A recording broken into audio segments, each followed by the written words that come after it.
Hey there, fellow wanderers. Tonight, we embark on a reflective journey back to a time when villagers woke each day unsure of what the horizon might bring. It's a world where the quiet hum of rural life blends with the ever-present fear of Viking longships slicing through the mist without warning. As you walk through the village, tending goats, patching thatch, sharing tales by firelight, you feel the tension beneath the calm. Danger mingles with peace like smoke in the air. And honestly, you probably won't survive this. Not without wit, grit, and maybe a lucky rabbit's foot tucked in your belt. If quiet but haunting history speaks to you, like the video, subscribe and share your location and time in the comments. Dim the lights, let the fan hum like wind off the fjord. Let's begin. You stroll through a quaint medieval village, where the scent of freshly baked bread mingles with the earthy aroma of tilled soil. It's morning, and life here is a cycle of predictable tasks, as comforting as it is crucial. Daily chores await, feeding livestock, mending fences, or weaving baskets. All performed with a quiet resilience that speaks of practice more than worry. Despite this routine, an undercurrent of caution exists within each villager's mind, as if they can sense what historians later record with certainty: a sudden raid can disrupt everything. Villagers primarily rely on their own produce, growing wheat, barley, and a variety of vegetables, establishing a food sovereignty that provides acquaintance with self-reliance. They breed livestock that wander the fields, occasionally trailed by mischievous children trying to ride sheep like pint-sized knights. The detailed weaving of fabrics and the strong scent of iron from the blacksmith's yards are yet more pieces of this vibrant rural tapestry. Historians still argue whether the lifestyle was one of idyllic pastoral peace or punctuated horror, but it's likely somewhere between, a testament to human tenacity when confronting uncertainty. As you, the hypothetical villager, go about your day, gods are silently invoked for protection, for fortune, or sometimes just for better weather. Community here is more than just a social structure, it's survival insurance. Houses of thatch and timber clustered closely form a protective barrier, while communal buildings within the village green serve as gathering spaces for shared tasks. Information is currency, and stories the exchange rate, whether lore-rich tales of distant lands or the local gossip rehashed over ale mugs. These gatherings serve not just as entertainment, but as subtle strategizing sessions, where everyone seeks some sense of preparedness against unforeseen threats. As the sun tracks across the sky, you're reminded of how nature's rhythms drive everyday life, watching the clouds for rain, noting the growth cycles that decide feast or famine. With the passage of time, these environmental shifts act as silent partners in the task of survival, communicating through signs only those in tune with the land can read. A change in wind direction is more than a weather update. It is subtler than that, a whispered cue to be on alert. Yet, as the day wanes, there's a nagging sensation in the back of your mind. When the sky dims and the world wraps itself in twilight, villagers huddle a bit closer. They whisper the names of Norse gods under their breath, half in jest, half in serious belief that it might ward off torment from the sea dragons, their term for Viking longships. You might overhear an elder's repeated reassurance that the last raid was miles away, but the words carry little comfort, and everyone knows subconsciously a similar fate isn't far-fetched.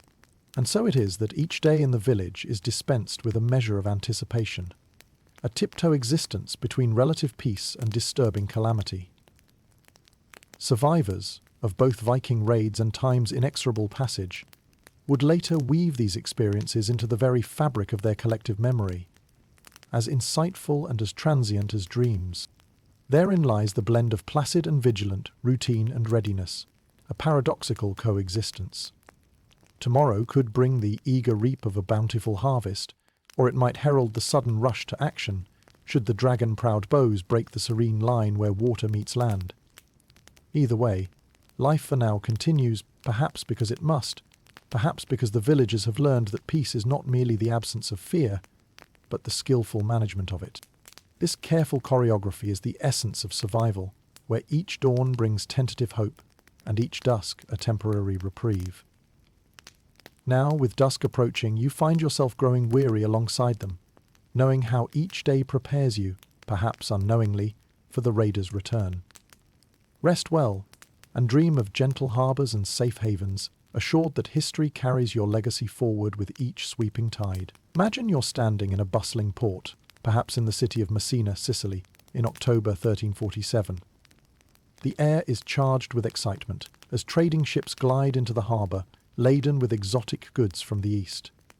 But amidst the vibrant cacophony of commerce lies an unpleasant surprise. A sickening scent lingers in the air, mingling with the smell of sea salt and spices, unnoticed by most. You can't yet see the hidden enemy making its way silently through the crowd, nestled within the fur of rats aboard these ships, the carriers of a microscopic terror that will soon tighten its icy grip on Europe. As you pace the docks, merchants and townsfolk gather eagerly, drawn by the promise of new opulence from distant lands. The Black Death doesn't announce itself with any fanfare or warning signs that you would recognize. Even with modern eye, it's woven into the rhythm of daily life, cleverly disguised by the hustle and bustle of medieval trade.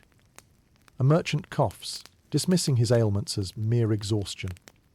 Unbeknownst to him, he has become another cog in the merciless transmission of Yersinia pestis. The Black Death travelled along these intricate trade routes in caravans and ships. As the contagion spreads, constitutional debates arise among historians as to how exactly environmental and societal conditions exacerbated its transmission. Was it the tightly interconnected villages?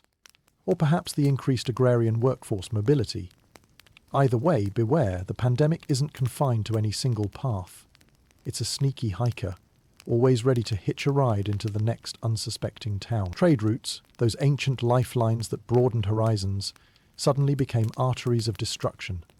Picture a tapestry of woven paths crisscrossing Europe, each one a tributary through which the plague flowed.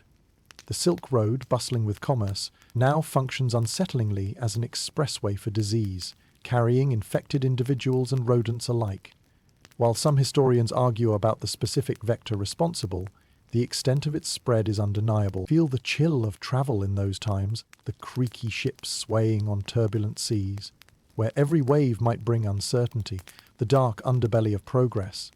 The unintended consequences of human connection had never been more apparent as it was during this era.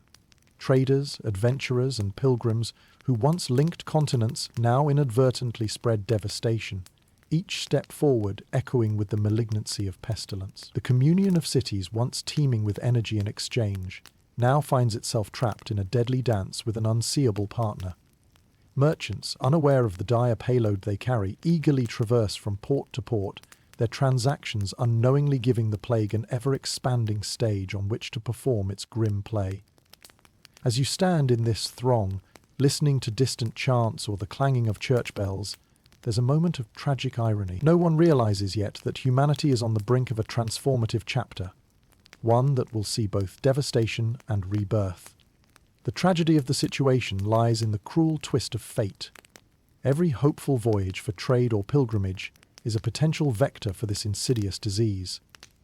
Imagine ships as vessels of something more sinister than just lumber or grain transports, of a fate commonly unseen until its effects are gravely felt. The entrepreneurial spirit that sought wealth and glory unexpectedly helped bolster the invisible advance of Yersinia pestis. Though unprepared for what's to come, the townsfolk carry on with stubborn resilience. Street markets bustle and entertainers perform, all embracing life in its immense fragility. It's a reminder that humanity continues regardless of impending danger, and in doing so contributes unwittingly to the unfolding tapestry of history. And here you are, imagining these busy docks and unaware traders, and perhaps contemplating the fortitude of people as they unknowingly teeter on the precipice of an era-defining crisis. How astonishingly similar their innocence seems to moments in our present when larger forces rattle humanity's framework. Keep these thoughts close as our journey through the annals of the Black Death moves forward. This isn't just a lesson in history. It's a narrative of survival amidst calamity and the resilient spirit of generations past echoing still in our present world. As you wander through the winding alleys of medieval towns, take a closer look at the people around you. Many appear healthy, at least at first glance, but soon whispers of dread seep through the streets, muttering words spoken in hushed tones about a vile new sickness. It's the Black Death, manifesting first as a sudden fever a mere spark that ignites a raging inferno within. Initially, you might notice someone shivering, their skin fever, hot to the touch, which they try to dismiss as a passing chill. However, their pallor is telling. The malady brews beneath the surface. Within days, swollen lymph nodes or buboes emerge, painfully inspiring the pandemic's infamous moniker, the bubonic plague. These dark, festering lumps under the armpits, neck, and groin become visible to all, grotesque harbingers of a horrifying fate. People often wake to find their bodies betraying them. The swelling continues until it bursts, leaving raw, open sores. You might recognize the smell of garlic and vinegar, desperate attempts to mask the odorous signs of decay. The sensory assault of the festering affliction is relentless, an unwanted companion through these forsaken days. Quack remedies abound, mixes of herbs and potions sold by opportunists promising respite from the agony. Their concoctions, however, only briefly stand in defiance of the inevitable, as the disease marches forward, claiming more souls. As lively markets become desolate, talk of this illness transforms from mere superstition to an all-consuming obsession. The nervous energy builds as you listen to bone-chilling accounts. It's said that in the late stages, victims might succumb to paranoia. Hallucinations flicker like shadowy dancers on candlelit walls. Death approaches swiftly, often within a week. The phrase "ring around the rosy" comes to mind, a nursery rhyme echoing morbid symbolism. The cheerful tune eerily recounting the symptoms and desperation faced by plague-stricken families. Historians argue about the finer details of the disease's progression, with some asserting that pneumonic and septicemic strains, transformations of the bacterium, potentially exacerbated the death tolls. The pneumonic plague attacks the lungs, heralded by symptoms akin to severe pneumonia, with victims spreading the pathogen through coughing. The septicemic variety, meanwhile, causes the skin to blacken due to subcutaneous hemorrhage, giving rise to the name the Black Death. It's a haunting legacy, one leaving an indelible mark on collective memory. You stand among clusters of people seeking refuge in churches or at shrines, a glimpse into their fervent prayers for divine intervention. It's a chilling scene. Hands clasped tightly, whispered incantations blending into a crescendo of hope and desolation, like a medieval opera of dread. The pervasive sense of inescapable doom is palpable, yet somehow, within the horror, human resilience flickers. Imagine this air of fear holding steady against a backdrop of hope, a determined light edging out the shadows. For each person lost, others remain, imperceptibly adjusting to a new norm. There's a small solace in knowing that amid this storm, humanity endures and adapts. Still, the devastation is widespread, warping every endeavor and emotion. Families are ripped apart. The social fabric unravels as neighbors once united in community now retreat behind bolted doors, isolating themselves from the perceived threat outside. It's a tragic testament to survival. Maintaining connection despite enforced distance, a concept all too familiar to us today. You leave the afflicted towns behind, pondering the worldly forces at play and questions left unanswered. This narrative of suffering isn't merely about the disease, but about reactions to the unknown, fear-breeding stigma, and desperation spinning myths. It's a precursor to the great intellectual and social shifts that will arise in the wake of such trials. A reminder that even from tragedy, seeds of change take root in the hopes of a rebirth. Picture yourself stepping into a medieval apothecary, where chaos and hope coalesce in equal measure. The dim glow of candlelight flickers across shelves lined with jars filled with odd concoctions, each promising an elusive cure. A cacophony of voices fills the room, all seeking the impossible, freedom from the Black Death's grasp. This space illustrates the intersection of mysticism and primitive medicine, a frontier where even doctors wade through uncertainty. In an era severely lacking in scientific understanding, European medical practices often appear confounding to the modern mind. Healers, or those pretending to be, draw upon astrology, humoral theory, and even religious rituals to tend to the sick. The belief in the four bodily humours, blood, phlegm, yellow bile, and black bile, guides treatment, and any imbalance is blamed for the fever and buboes that plague the suffering. You watch as a physician observes the alignment of stars, creating a tailored treatment plan based on celestial patterns. They might prescribe bloodletting to restore balance, or recommend a blend of odd ingredients like crushed emeralds or dried toads for their supposed mystical properties. It's a mixture of science and superstition, an attempt to impose order on chaos with a blend of genuine care and misguided beliefs. Beside you, a barber surgeon prepares a patient for a bloodletting session. Picture the scene. The stench of iron hangs in the air as archaic tools slice veins to release the corrupted blood. Does it alleviate the illness? Not quite. But this practice, rooted in tradition, is believed to cleanse impurities, a hopeful remedy amidst overwhelming desperation. A fascinating detail emerges. Medieval practitioners sometimes used sound as a form of therapy. Loud noises were believed to drive disease away, reminding you of that time you cranked up music in hopes of chasing away the Monday blues. Whether by clanging church bells or shouting into the wind, the quest for relief wove sound into the tapestry of treatment, revealing the ingenuity and desperation of the times. Visualize another curious juxtaposition.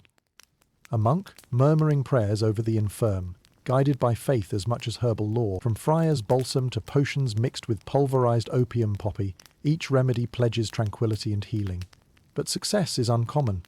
The little solace offered acts more as a psychological balm than a physical cure. Here again you meet a crossroad where the realms of theology and therapy intersect.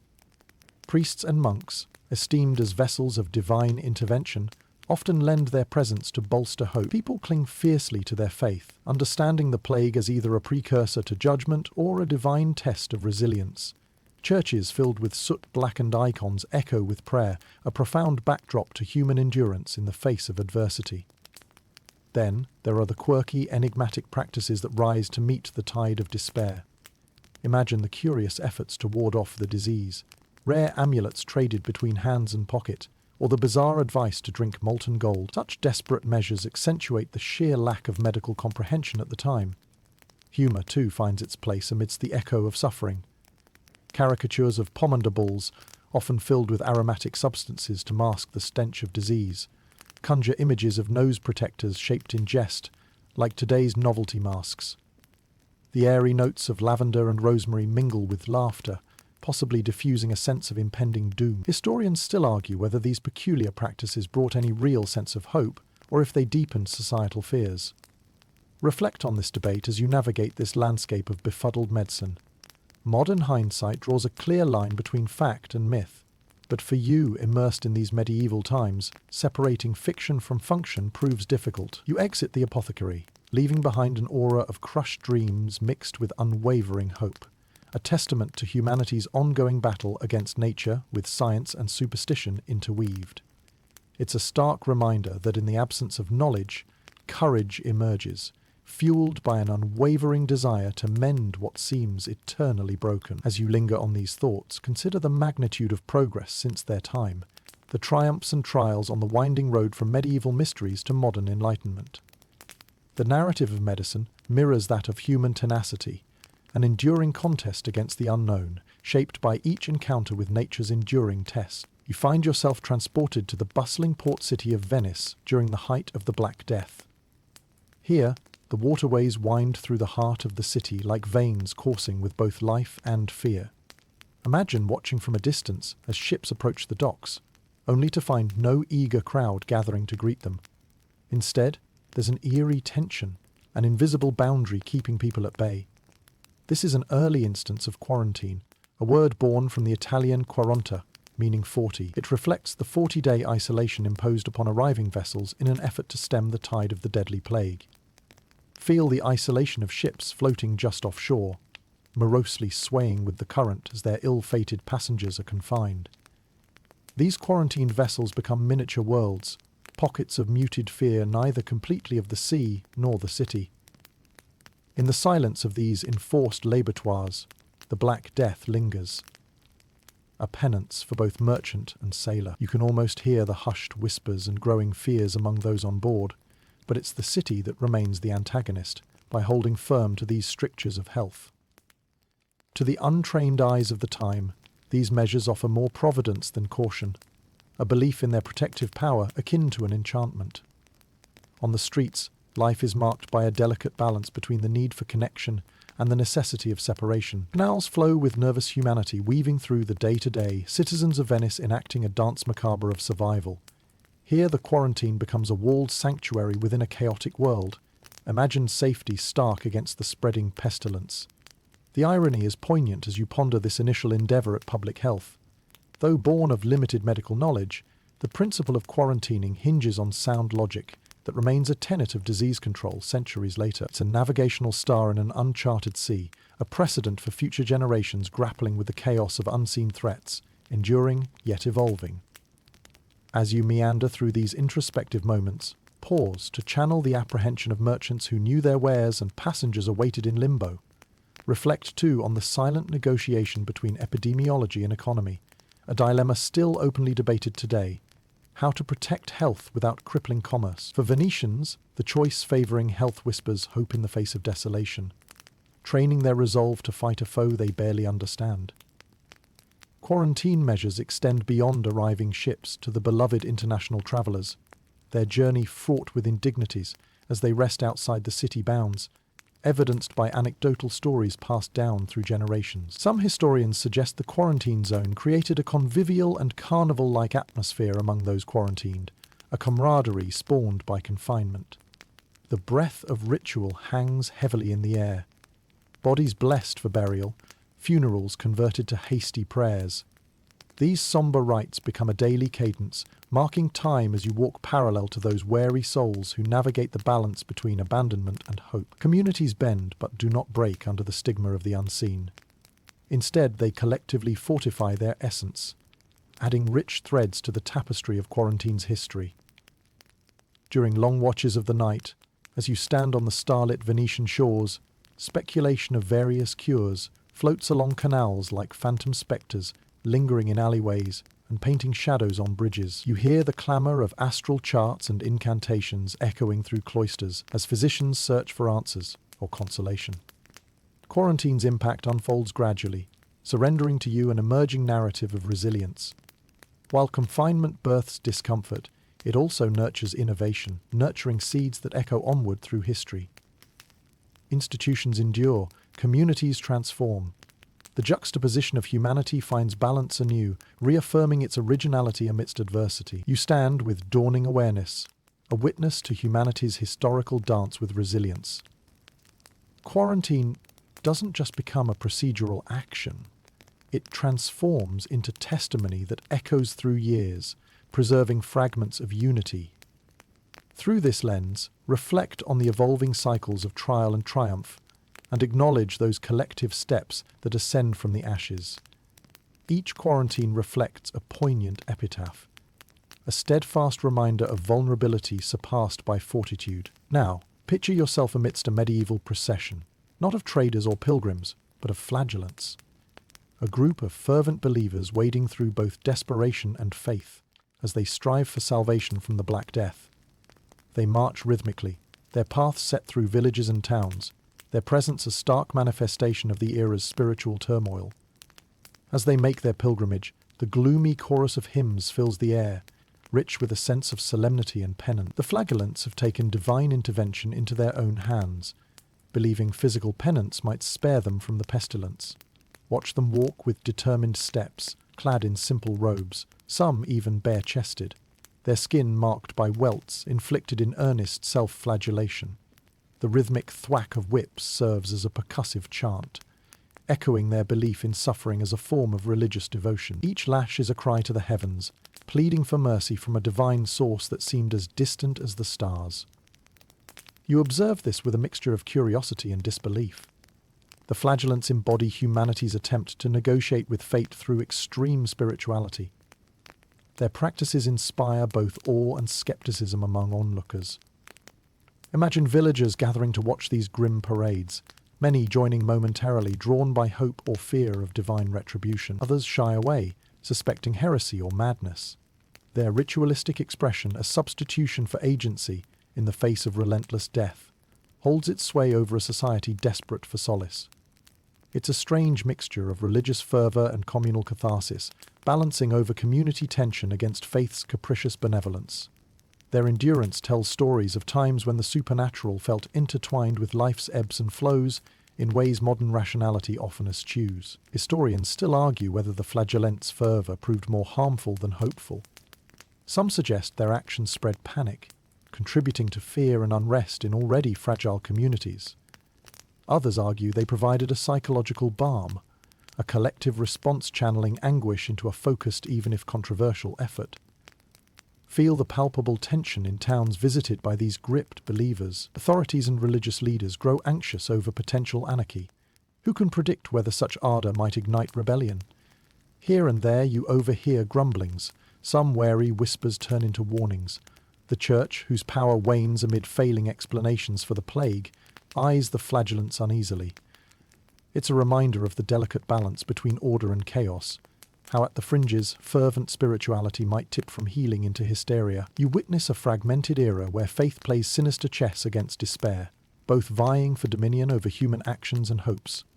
Among the procession, charismatic leaders emerge, preachers who wield words as powerfully as their followers wield whips. They call out to onlookers, sermons echoing with promises of redemption. Sometimes their rhetoric borders on apocalyptic, visions of a world at the brink of judgment, veiled warnings of unrepentant consequences. As you stand among the crowd, make note of a crucial nuance. Beneath the lashes and hymns, there's an underlying unity, a shared heartbeat against a cacophony of bewildering death. Despite any skepticism, the flagellants represent a primal human yearning for meaning, and resuscitation offering fleeting glimpses of solidarity among communal solitude. In the grand tapestry of survival amid the Black Death, the flagellants embroider their tale of divine negotiation and discordant hope, a testament to humanity's complexities in confronting the unknown. This spiritual march through shadows tells of life pushing defiantly forward, not perishing under the weight of despair, but daring to dance on its precipice. As their procession fades into the distance, their rhythmic chanting dissolves into the rhythmic hum of a medieval world clinging to prayer and penance. The flagellants' legacy, etched across the chapters of history, echoes not just with their whips, but with the language of yearning, a desire for redemption amidst nature's dark reminder of life's fragility. As the plagues sweep across Europe, you find yourself surrounded not only by fear, but by a whirlwind of superstitions and ancient beliefs. People grasp at explanations from every corner of their rich mythological tapestry. In this medieval mindset, you witness how superstition cleverly weaves itself into the fabric of daily life, offering both illusory comfort and misguided dread. Imagine standing at the heart of a medieval market, where whispered tales of omens and portents ripple through clusters of anxious townsfolk. Anything unusual? A strange alignment of stars, a comet blazing across the night sky, is interpreted as a sinister precursor to the devastation that follows.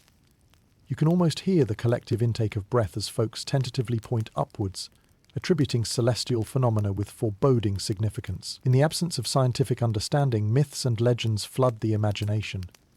You might overhear stories of supernatural creatures stirring beneath the surface of their folklore. Some villagers believe in werewolves or witches, whose nocturnal deeds might have summoned the plague as punishment or mischief. The belief in such ethereal and fantastical beings becomes a shared narrative, holding sway over collective fears, fabricating explanations where rational ones are lacking. Amidst these tales, others turn to charms and talismans, illuminating the deep need for protection and connection to the divine amidst chaos. Church relics are venerated, relics of saints are kissed, and rosaries bead nervously through fingers, a tactile form of prayer. Picture villagers scrambling to procure these items or crafting their own from whatever materials are at hand, tiny crosses, woven charms of straw, or pendants carrying symbols believed to ward off evil. A particularly notable remedy, however strange, might be the incorporation of diamonds or amulets fashioned with jewels suspected to carry mystical defenses against the malaise. Scholars debate the effect of these gems, whether their sparkle truly defended against disease, or if it was merely the glint of hope entwined in faith that soothed worried minds. As you linger on these scenes, the sound of a distant church bell resonates, its chime intended to purge evil spirits. Villages fashion quaint scarecrow-like effigies or even construct crude effigies of plague doctors. They stand sentinel at village boundaries, grim yet hopeful symbols that stand against the encroaching plague. Some historians propose that such figures served more to ease psychological distress than to hold any true protective sway, a hypothesis arguably not without modern parallels. The rattle of omens and counter-charms later blends with the clamour of tradespeople combining practical elements of dye and smoke working in tandem with emotion-driven acts.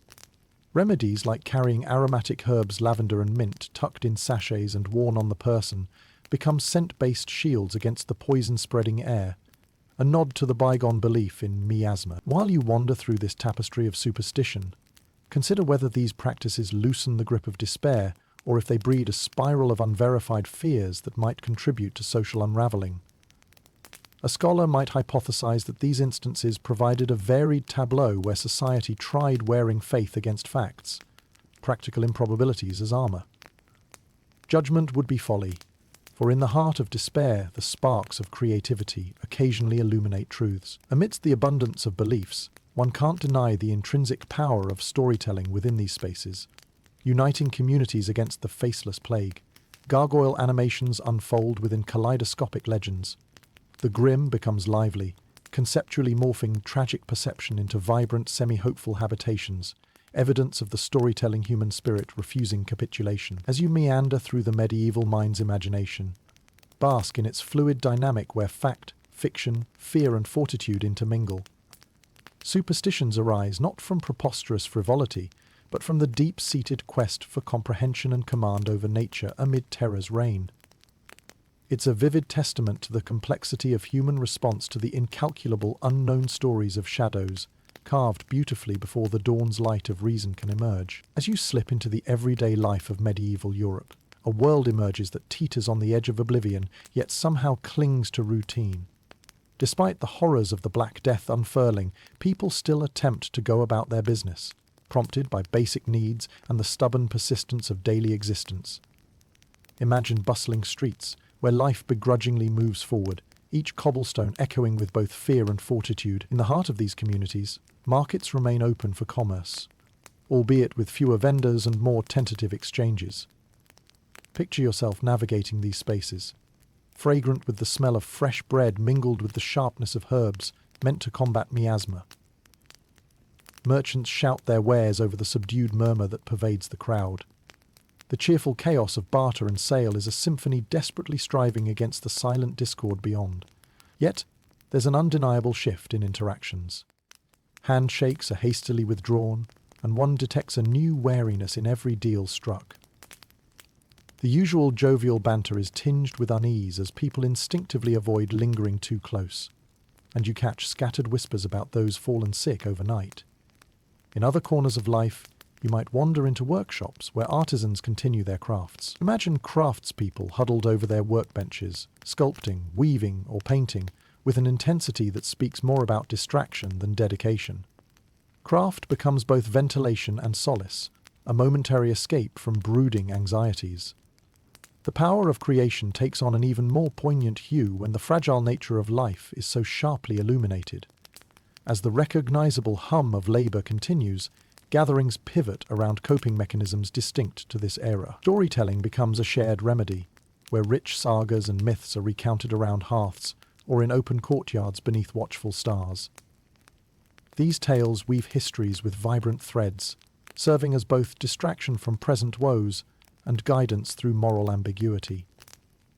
Together, folklore unites people in semblance of societal cohesion, offering community a collective narrative that accepts the imminent dread, if only temporarily. However, these stories also fluctuate alongside fear, sometimes breeding distrust or superstition, crafting scapegoats where logic falters.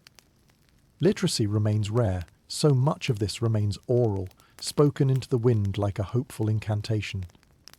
Amidst these threads of survival, note the dark humor that arises, a coping mechanism as ancient as despair itself.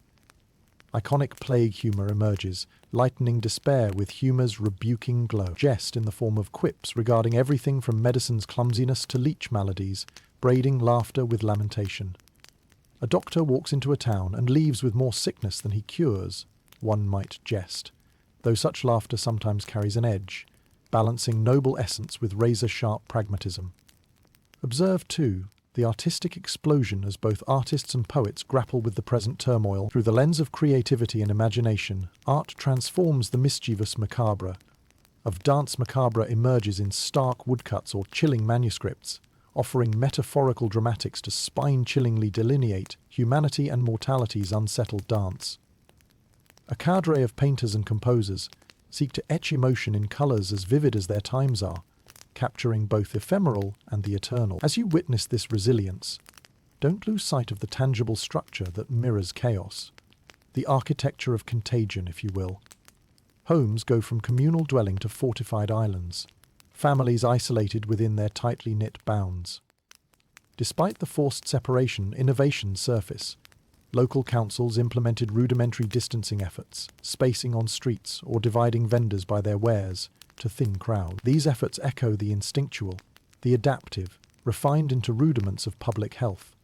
Finally, picture the forceful inertia that propels future generations forward from this epoch. Realize that even as survival strategies appear primitive by today's standards, they laid necessary groundwork. Each tale told, each clumsy remedy attempted, becomes its own microcosm threading through history's gossamer weave, each incident an imprint on future endeavours of existence's great conundrum beckoning resolution. From this cauldron of grief and grit, transformation burgeons, subtly etching human resilience and adaptability upon the ages. As the relentless grip of the Black Death tightens across Europe, the fabric of society begins to stretch and fray under the extraordinary strain.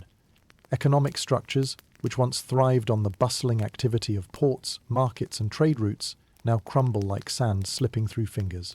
Looming shortages of goods and labour set the stage for a desperate recalibration of economic priorities. Imagine walking through fields that once buzzed with the energy of labourers tending to crops. Now, many lie fallow, untouched by human hand, the result of entire communities decimated by the plague. The labour force is gravely depleted as grim statistics play out in real time across the pastoral landscapes. In towns and cities, shops' shutters are drawn, marketplaces bear a skeletal resemblance to their former selves, and the clamour of trade has quietened to a mournful silence. In this stifling atmosphere of scarcity, food becomes a precious commodity. Grain shortages lead to rising prices and flares of unrest, as families grapple with empty larders and hungry mouths.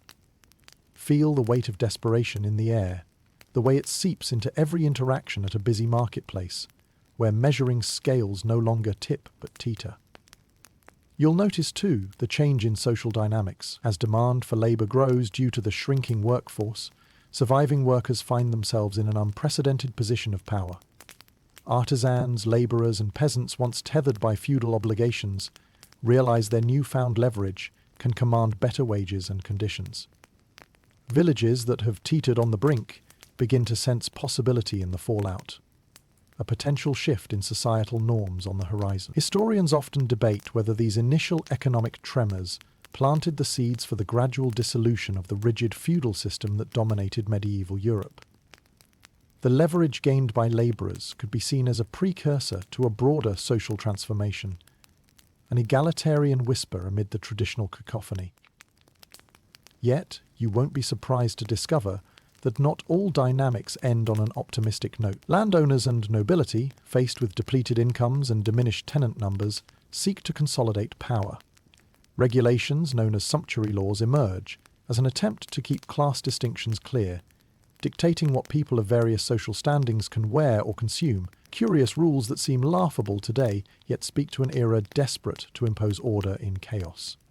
Money, too, becomes an odd relic of disruption. Inflation surges due to decreased production and consumption, but trade continues in fragmented patches where local authorities strive to enforce new norms. The scent of minted coins runs pungent, eke a potential ticket to survival or decadence. In your wanderings, you might stumble upon scattered pockets of affluence where certain artisans thrive, supplying tools, cloth, and everyday wear to sustain diminished populations. Here, bartering re-emerges, providing lifelines within communities clinging to the remnants of what once defined their life. At the same time, marvel at the resourcefulness born of necessity as societies adapt. Sailors reimagine shipping routes, merchants adjust the flow of prodigious goods, and millers create ingenious systems to sustain dwindling grain. The drive to endure fuels innovation, lending itself toward foundations of resilience, often overshadowed by loss.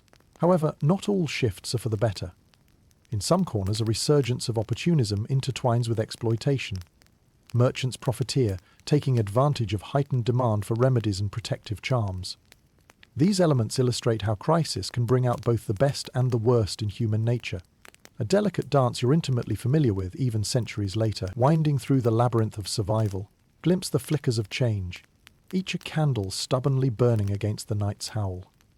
In whispered conversations at bleak storefronts, or the hushed murmur echoing from city walls, there's a glimmer, a prophetic inkling, woven into Europe's unfolding story. These adaptations signal an awakening, a testament to human tenacity that transcends mere survival, heralding the seismic shifts that will eventually propel societies towards rebirth and reinvention. In the shadows of medieval townships and vast rural landscapes, societal tensions simmer and, inevitably, erupt into moments of revolt and unrest. The Black Death acts as a formidable catalyst, sharpening inequalities and pressing humanity up against its breaking point. Imagine standing amidst a throng of peasants, their faces etched with hardship, as they gather courage, driven by desperation to challenge the established order. The peasantry, once subjugated by the feudal obligations of labour and loyalty, now faces an era where power's delicate balance wavers. With landowners struggling to maintain operations due to a depleted workforce, surviving serfs and labourers taste the air of a shifting paradigm. Their newfound leverage hints at possibilities both frightening and exhilarating. Picture these workers, calloused hands clutching tools and makeshift banners, their footsteps resonating through cobblestone streets, each step heavy with intent. The scene is ripe for revolt, as grievances long voiced in whispers now echo publicly. Discontent swells, burgeoning from isolated incidents into organised uprisings. Here, you witness the makings of confrontations like the Jacquerie in France, or the Peasants' Revolt in England, where the fissures of feudal society reveal themselves with stark defiance. Imagine yourself among this sea of discontent, listening to impassioned leaders who fan the flames of resistance, promising liberation from oppression. However, these spontaneous revolutions rarely unfold seamlessly. Looming tension constrains the promise of freedom. While peasants demand fairer treatment and higher wages, the entrenched powers react predictably, often with violence and an unyielding grip on their holdings. Historians still debate the catalysts of these uprisings. Were they primarily driven by economic desperation, or did they represent a broader challenge to the status quo, a measured push towards equity? Regardless, these revolts serve as vivid expressions of profound dissatisfaction, illuminating the widening chasm between spheres of privilege and poverty. Standing on the sidelines of these uprisings, you would notice not only the audacity of the peasants, but also the ruthless determination of the upper classes to maintain control. Without a centralized response, nobles and lords typically depend on violence and suppression to quash dissent, resorting to heavy-handed tactics that further inflame the situation, exacerbating the divide. Yet, amid chaos, there's also opportunism. Some local leaders adapt by negotiating directly with the peasantry, crafting rare pockets of progressive change that plant seeds for future movements towards reform. The resilience exhibited in this turmoil portrays a society learning, albeit painfully, to navigate the fine edge between progression and persecution. Interestingly, this social unrest also opens windows into the psychology of those times. Spread among the chaos are symbolic acts of rebellion, each one carrying the weight of its participants' hopes and sorrows. The call to freedom seems woven into the collective conscience, daring to burst forth from confinement, much like the art and music, seeking out new pathways of expression amidst the plague's restrictions. However, there's more to these uprisings than mere rebellion against authority. They showcase fundamental human instincts, courage and communality, unity in bittersweet concert against adversity. Through thick and thin, communities strengthen their resolve, binding themselves against perceived tyranny, seeking fraternity in the aim of fairness. In these chronicles of defiance, resistance transforms into artistry. Indigenous toils become poetry, their chants ancestors of revolution. As ferociously as revolts emerge, many dissipate, unsuccessful in the immediate, but weaving a narrative thread that continues to shape socio-political landscapes through an evolution of grievances into manifesto. As future lenses strain to comprehend these disruptions, they learn the enduring nature of adherence to justice and autonomy. So as you meditate on the echoes of rebellion across cobbled stones and barley fields, remember, this moment of upheaval isn't merely a fleeting chapter of chaos. It's part of a larger symphony. Themes of liberty play across centuries like a resonant chord, leaving a legacy charged with lessons ever present, boldly teaching those who wander within the artistry of endurance and the longing of the heart for equitable bearing wherever their feet may tread. Imagine yourself striding through the lush gardens and fragrant herb shops that dot the medieval landscape, spaces of surprising tranquility amidst turmoil. Here, amidst the chaos of the Black Death, people turn their hopeful eyes to the wonders of the natural world, seeking botanical remedies to combat the unseen scourge. In these green sanctuaries, herbs become more than healing agents. They symbolize a connection to a pre-scientific understanding of medicine that reflects both ingenuity and desperation. Picture bustling apothecaries, where shelves are lined with dried bundles of lavender, rosemary, and sage, their rustic smells mingling with the earthy scent of ground roots and seeds. Herbalists tend to concoctions with meticulous care, combining ingredients in mortar and pestle with a finesse akin to alchemy. These botanical brews promise protection, a balm for those who cling to nature's gifts for solace and safety. Quaint gardens cultivate both common and exotic plants. Feverfew and chamomile are sought to ease headaches and fever, while garlic, noted for its pungent odor, is hailed as a potent ward against infection. Can you envision yourself gathering such herbs, each one a potential lifeline? You observe villagers weaving garlands of marigold or wreaths of wormwood to hang above doorways, age-old charms against malevolent spirits they believe might carry disease. In the absence of real understanding, these rituals grant a semblance of control, a belief that nature itself offers refuge from the invisible horrors of contagion. Beyond gardens, herbal medicine extends to the forest markers. Across woodlands and fields, individuals seek powerful remedies in cedar and juniper for their smoke's purifying properties. Smoked or boiled into concoctions, these blessings of the wilderness transform into perceived antidotes, smoking hearths nursing thoughts of tangible defense against encroaching death. Historians often smile at one particularly curious treatment touted in folk medicine, a remedy involving onions cut in half and placed strategically around homes to absorb illness. This fanciful approach highlights both the inventiveness and misconceptions held at the time. Could an onion absorb disease? It's unlikely, but sweeteners such as such were worth trying when rational explanations felt out of reach. As you linger among these fragrant landscapes, consider how both plant lore and personal faith intertwine. Consultation with herbalists blends with prayers and intercessions. Smoke's embrace aligns with angelic guardians. The art of medicinal plants becomes a choreography of earth and belief, a curious dance seeking to promote wellness through deep-rooted tradition and newly sown experimentation. Observe how community elixirs emerge. Across villages, collaborative endeavors combine kitchen wisdom and botanical insight, sharing in recipes where alcohol, herbs, and superstition meld into purported cures or preventatives. Elderflower and elderberry are loved not only for their taste but their imagined efficacy, used in everything from fermented tonics to dusting poultices for afflicted skin. In the ebb and flow of everyday survival, such community spirit remains critical, a self-drawn network of care and collective hemostasis.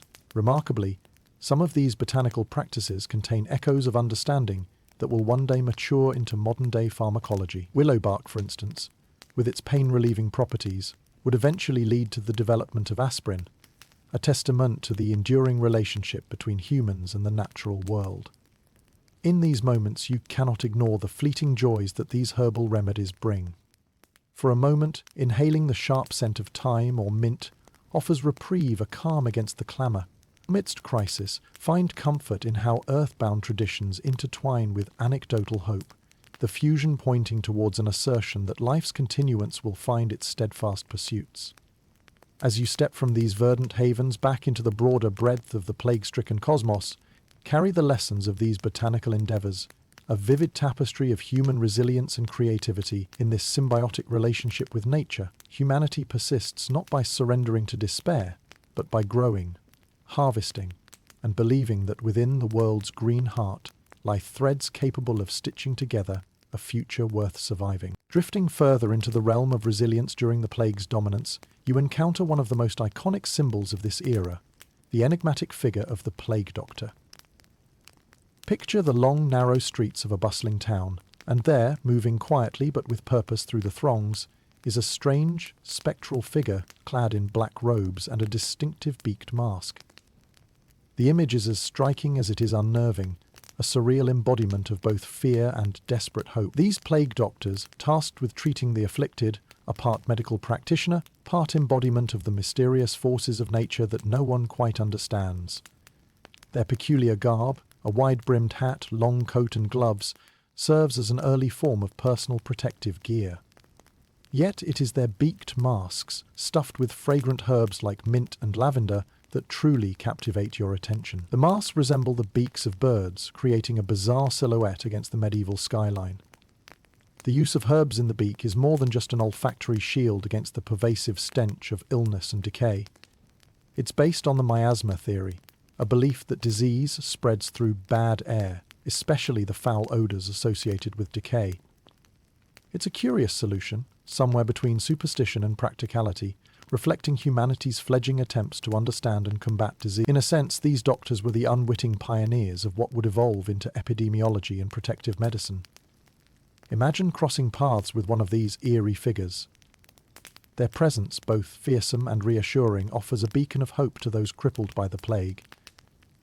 The looming beaked mask conceals a human face, lending an air of both mystery and professionalism. To the afflicted, their arrival is a paradoxical omen, perhaps a promise of healing, or simply acknowledged inevitability. As you peer closer into this shadowy world, you understand that many plague doctors were hired by towns or cities to deal with the public health crisis. For their services, these individuals weren't necessarily experienced physicians. Some were mere civic employees or adventurers drawn to this grim task by promised financial incentives. Amidst it all, they assume numerous roles: medical examiner, quarantine enforcer, even reluctant witness to last wills and testaments. Their engagement with both the dead and the dying places them both as haunted healers and somber chroniclers of human fragility. You can sense the darker whispers that linger around these figures, superimposed with an air of the unfamiliar. The silhouette of a doctor conjures contrasting interpretations, ranging from saviour archetype to harbinger of doom, feeding not just physical maladies, but the uncured ailments of fear and paranoia. These doctors, with their peculiar attire, are subject to debate among historians. Was their gruesome costume an invention of desperation, or a tactical response to instill fear in the disease itself, keeping potential threats at arm's length through dramatic intimidation? The specifics can never be truly known, yet these figures persist in speculation, framing the narrative world of the plague touch. Consider also the perceived duality within this role, teetering on the edges of honour and danger. Each step taken carries implicit acceptance of proximity to death, stepping beyond the bounds of ordinary experience into the innards of humanity, reconciling existential presence with mortality. The allure of their enigmatic role persists through time, an indelible emblem of the intersection between duty and death that intrigues us even today. You imagine them as part of a timeless legacy, beacons point toward both mystery and medicine's future. For in this haunting presence, truth animates fiction, and fear is eclipsed by an earnest bravery clinging fervently to fleeting hope. As you consider leaving the world of the plague doctors, reflect on the symbols they've become. Their distinctive garb remains a haunting reminder of a time when humanity faced one of its greatest challenges. Though their methods and appearance seem primitive to modern eyes, their role as harbingers of hope and fear encapsulates the very heart of the human condition. A testament to the enduring spirit in pursuit of healing and salvation from the clutches of the unknown. As Europe staggers under the weight of the Black Death, you find yourself drawn into the hallowed halls of grand cathedrals and small, humble chapels that dot the landscape, seeking solace and answers within their sacred confines. Imagine stepping into one of these vast sanctuaries, where the air is thick with the incense of swirling prayers and flickering candlelight dances across stone walls. Here, the church stands as both a beacon of hope and a pillar of trembling authority. During this time, the church occupies a central role in daily life, a formidable spiritual and political institution with influence stretching far and wide. However, the plague strains even this mighty bastion of faith, challenging its authority in unprecedented ways. The clergy, too, suffer heavy losses, rendering the ecclesiastical hierarchy vulnerable as members of the clergy fall victim alongside their flock. The church scrambles to fill vacancies, sometimes ordaining men with little theological training, further diluting its influence. The faithful flock to these spiritual centres seeking solace, beseeching deliverance from what many interpret as divine retribution. Priests line the aisles, offering sacraments and last rites in hushed reverence, their voices echoing with both gravity and exhaustion. But as the death toll rises, whispers of doubt infiltrate the once unshakable confidence in the church's reach. This seismic event leads to an erosion of ecclesiastical certainty. For some, the plague underscores a belief that the church has failed in its divine duty to protect its followers. It catalyzes a shift, a tentative questioning of the institution's omnipotence. Could the devastation be a test of faith? Or does it indicate a fundamental flaw in the church's relationship with the divine? Imagine priests and bishops struggling to interpret the plague within the framework of theology.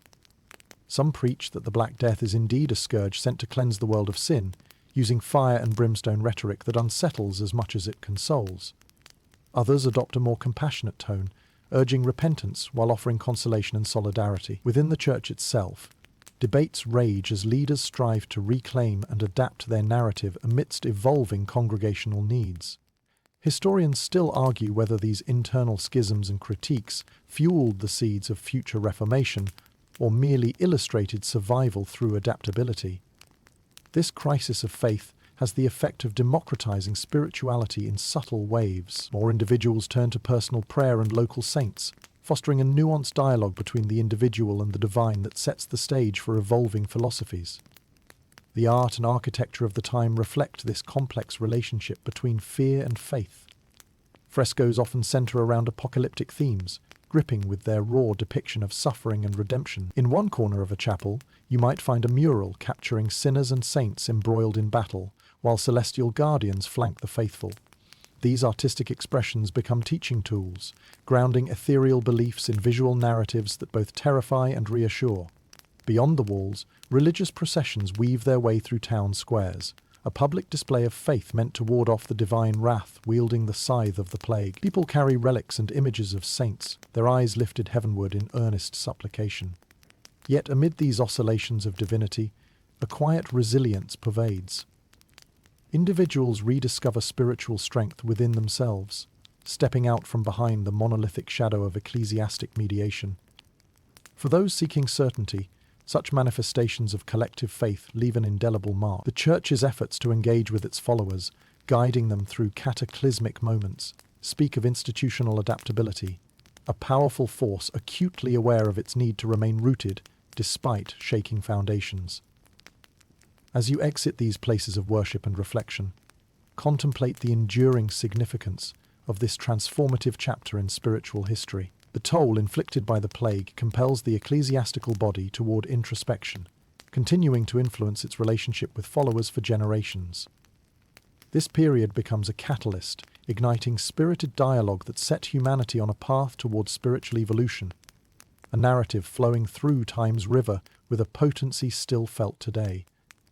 In the grand mosaic of the plague's impact, the Church's role may blur, resilient, yet altered. It leaves behind an epoch illustrated with threads of questioning and reflection, both whispering of humanity's perpetual spiritual quest, reconciling presence within a reality imbued with stories of creation, survival, and hopefully grace. As the Black Death sweeps across Europe, the artistic and literary worlds find themselves irrevocably altered, the intense turmoil nurturing a profound transformation in expression. Imagine walking through a medieval village or city, where the relentless drumbeat of mortality echoes in streets echoing with hushed laments and bustling attempts at normality. It's within this stark landscape that a new artistic darkness emerges, brutally honest and emotionally raw. Step into the modest workshops of painters, where the chaos and mortality of the era spill unfettered onto canvas and wood.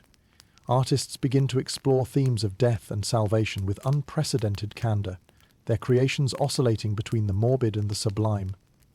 Picture sculptures of emaciated figures grappling with unseen demons, or paintings where skeletal death dances in tandem with vibrant, struggling souls. This danse macabre, a recurring theme, captures the eternal courtship between life and death, not just in chaos but as a perpetual dialogue etched into existence. The significance of this artistic metamorphosis cannot be overstated. artists become chroniclers of the human condition heightened by the spectre of death.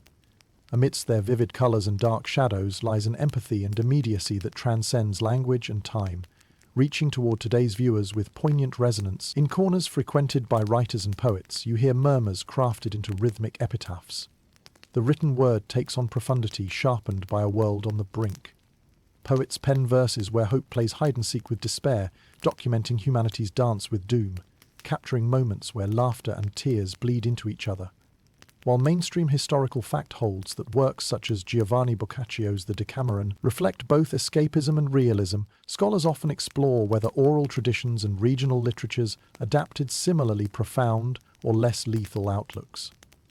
In them you find curiosity not just centered on death, but alive with investigations of human character, resilience and folly against cosmic indifference. Imagine tales weaving chaos with wit, where characters hide from the plague in idyllic retreat, weaving stories and escapades cloaked in layers of nuance. Humour sneaks into the frame, a coded language acknowledging the absurdity within suffering. This blending of motifs spans demarcations, a testament to human versatility amid upheaval.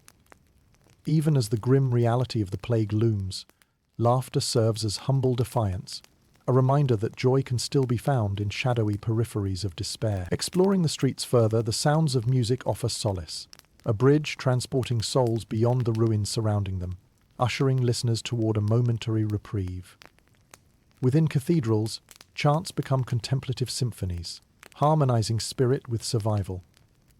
Secular musicians echo these ecclesiastic themes, composing melodies that reverberate with both melancholy and resilience. Whether sacred or profane, music becomes a shared language of hope, an incubus echoing through history's cacophony with determined grace. Consider also the innovation born from necessity. The disruptions of the plague inadvertently prod the evolution of artistic mediums, economic changes leading to both loss and experimentation. Currency often pools not only among traditional patrons, but through emergent support systems. Artists adjusting to diminished supplies and seeking collaboration, historians are still debating the extent to which the plague directly shaped the trajectory of the Renaissance. Was this artistic resurgence a reactionary shockwave rippling outward, or a linear evolution bolstered by the preceding creative explosion? It's a subject ripe for exploration, with multiple facets intersecting within a broader cultural climate of rebirth and reinvention. As you wander these evolving artistic spaces, contemplate the influence of the Black Death on creativity as both a paradox and a catalyst. Artists and writers capture, reflect, and transcend their era's uniquely visceral struggles. This narrative of art mirrors the cycle of destruction followed by creation, a testament to humanity's inexplicable ability to extract beauty from even the darkest moments. Their legacies remain vivid in modern echoes. Through each brushstroke, stanza, and chord, you glimpse that symbiotic relationship between disorder and inspiration, a solemn reminder of art's transcendent power to navigate tragedy over time. Each story and image weaves beyond its frame, a lingering whisper against temporal bounds as it carves humanity's resilience into the bedrock of shared inheritance. In the heart of Europe, the face of the population transforms dramatically as wave after wave of the Black Death sweeps through towns, cities, and countryside alike. Picture a once thriving village now haunted by silence, its fields untended and its homes shuttered, echoing with memories of laughter and community, now overshadowed by loss. The toll taken by this unrelenting plague is staggering, reshaping the demographic landscape in ways both immediate and lasting. As you walk through these decimated villages, you bear witness to the heavy cloak of absences. Fields that were once vibrant with labour and life now lie fallow, whispers of their golden harvests carried away by the winds.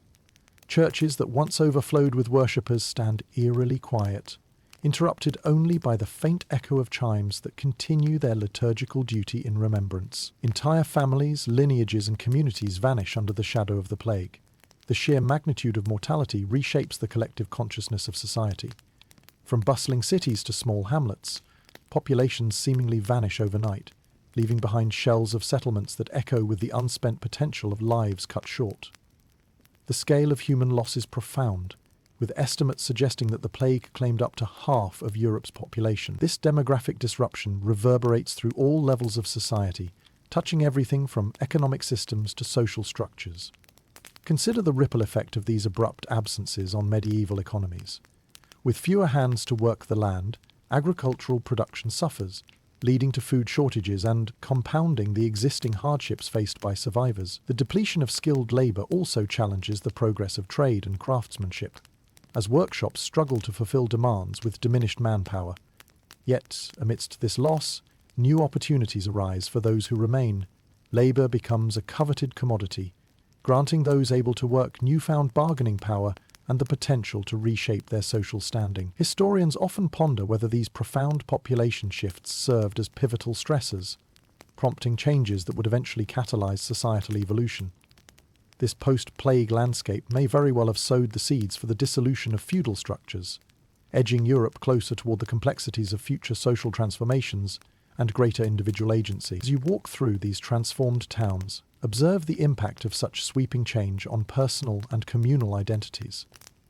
The abrupt loss of life creates a predominantly younger populace, altering family dynamics and leading to new social norms, where survivors navigate life without the immediate guidance of elders. Communities must reconstruct their shared stories and redefine what it means to persist in the face of adversity. The demographic collapse also compels a shift in tradition, impacting even religious and cultural practices. As the plague claims clergy members in high numbers, the Church struggles to keep up with the demand for spiritual guidance and sacraments, further encouraging lay individuals to step into roles traditionally held by ordained leaders. The shortages of priests and monks lead to changes in how religious rites are observed, prompting a subtle democratization of spiritual leadership that alters perceptions of religious authority. Meanwhile, the arts and literature continue to explore themes of life and death, reflecting the societal upheaval in their content. Writers and artists immortalize the grief and resilience of their times, etching poignant narratives into history that serve as testimonies of endurance. This creativity propounds a meditative canvas upon which mourning and continuity play out. The loss felt by these communities fosters an evolution of identity, fueling a collective resilience that is as palpable as the emptiness left behind by those who perished. Cultural practices adapt and evolve, driven by necessity and fueled by the indomitable human spirit. Remember, too, that in this decimated fabric of medieval society lies an unyielding pulse of perseverance, an acknowledgement of survival's complexity amid the backdrop of loss.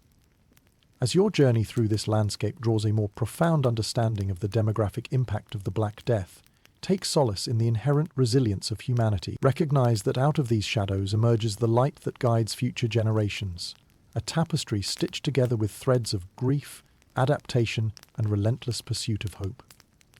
Through it all, life continues its intricate dance, unyielding in its desire to flourish anew against the ever-present tapestry of history. Stepping further into the aftermath of the Black Death, you find yourself in the midst of a world starkly transformed, where the ancient foundations of knowledge and understanding are vulnerable to new ideas and reinterpretations.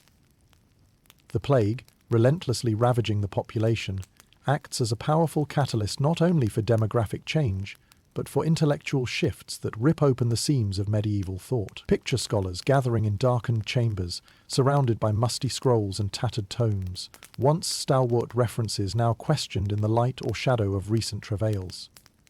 In these enclaves of learning, you sense both curiosity and apprehension. As the Black Death reveals glaring deficiencies in traditional explanations and treatments, a marginal yet growing cadre of thinkers begins to seek answers beyond conventional wisdom. It's a period ripe for introspection and exploration.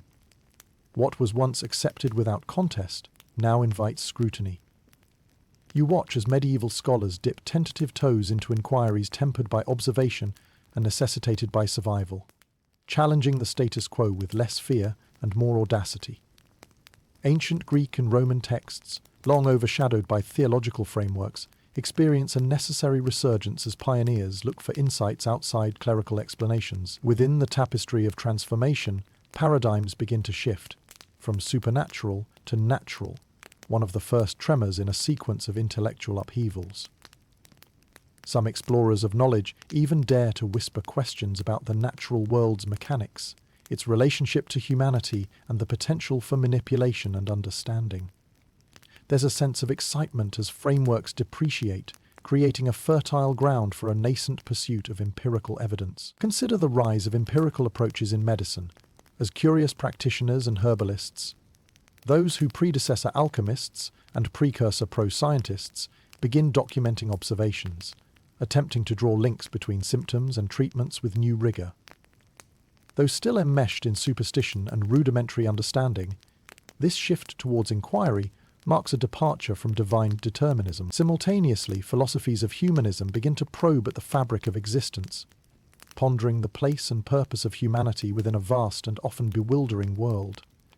It's a whisper and inkling of a profound movement that will gain momentum and luminosity, reaching full expression in the Renaissance. Though the broader populace remains tethered to existing beliefs, these whispered ideas begin to curl through dusty halls and open spaces alike, engaging the minds willing to wander beyond established dogmas.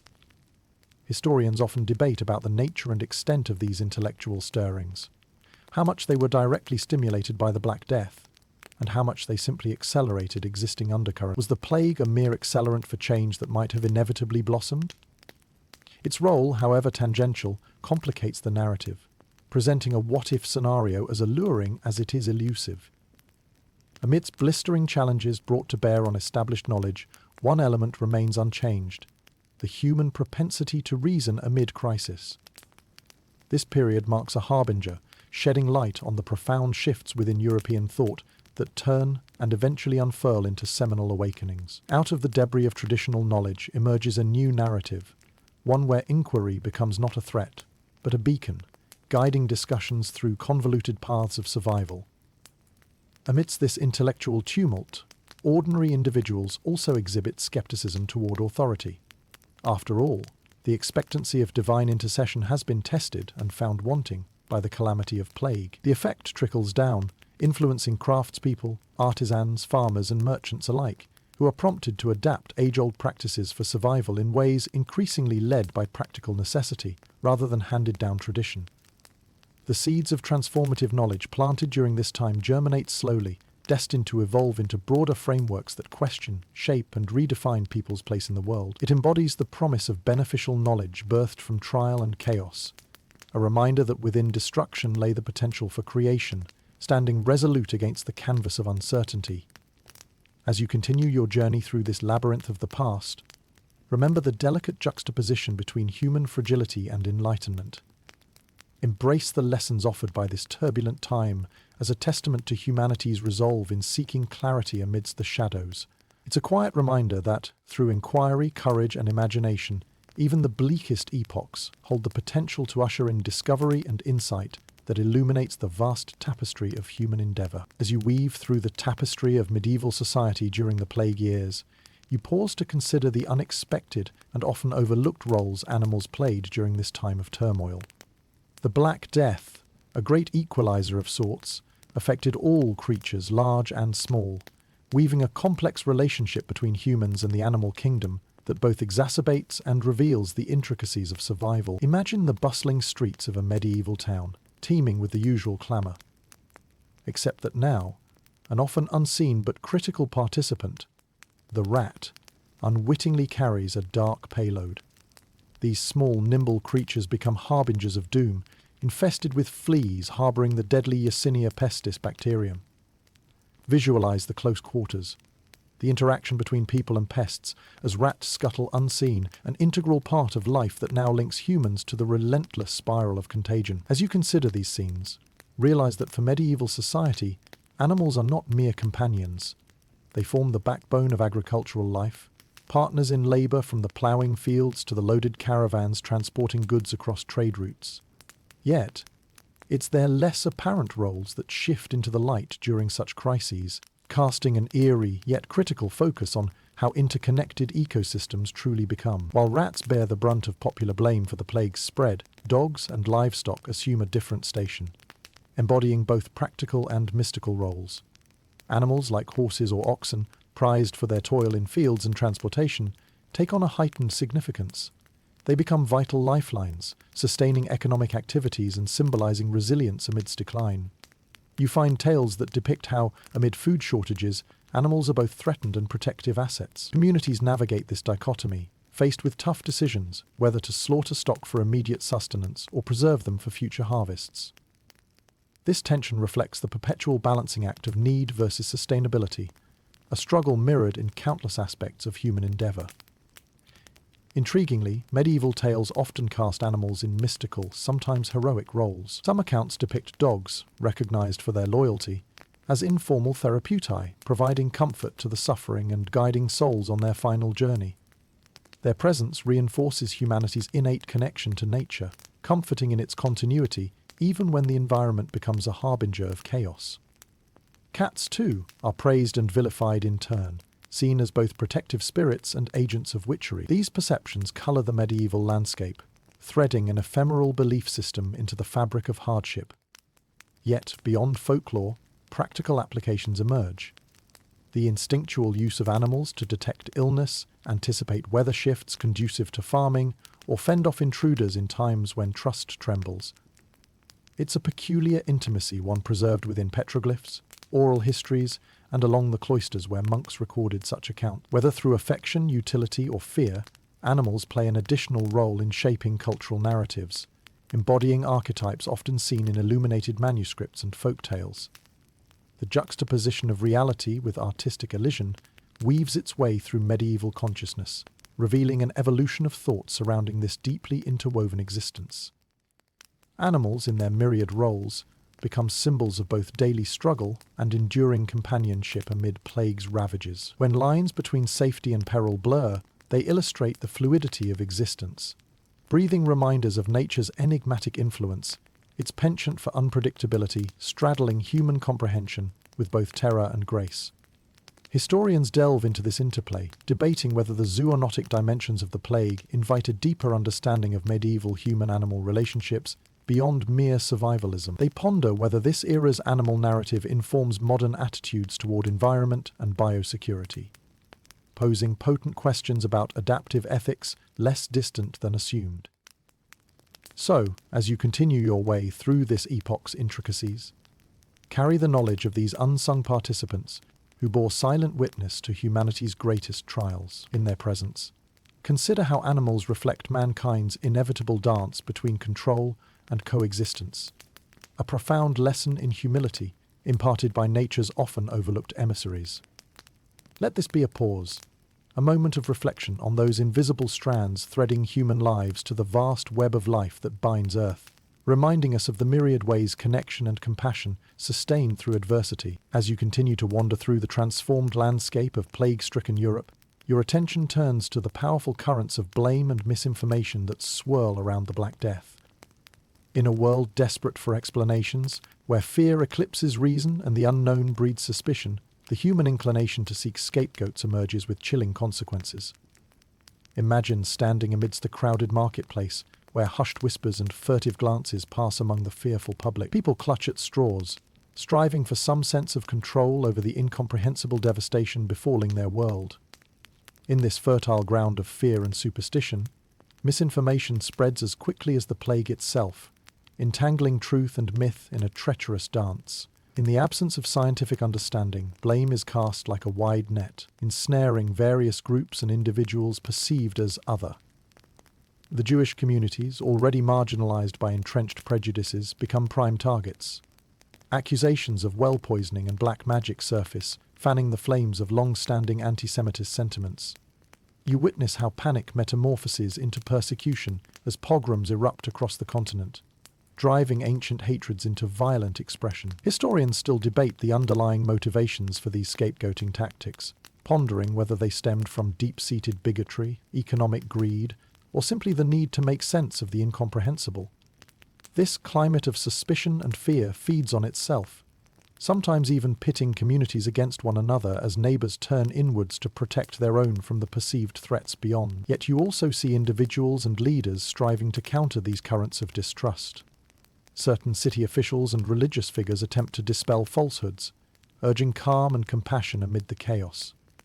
In scattered pockets of resistance, the resilience of human kindness pushes back against the tide of blame. These efforts, though often drowned out by louder voices of panic, serve as poignant reminders of empathy's enduring presence. As misinformation spreads and blurs reality, other marginalized groups, such as perceived witches, strangers, and outsiders, also find themselves scrutinized and ostracized. Tensions within guilds and professions simmer, as accusations of malpractice or intentional contagion fester, highlighting the ways fear disrupts social harmony. In the midst of this confusion, rumors proliferate, each one more outlandish than the last. Tales of malevolent foreign powers engineering the plague or bizarre remedies touted as miracle cures circulate through towns like wildfire. Specific remedies, such as potions made of ground unicorn or exotic spices, are sought after, each new story adding to the swirl of uncertainty that engulfs Europe. This climate of misinformation leaves its mark on the historical narrative, becoming a grim reminder of how fear and ignorance can exploitively converge. The plague serves as a crucible, highlighting humanity's struggle to balance reason and fear, perception and reality.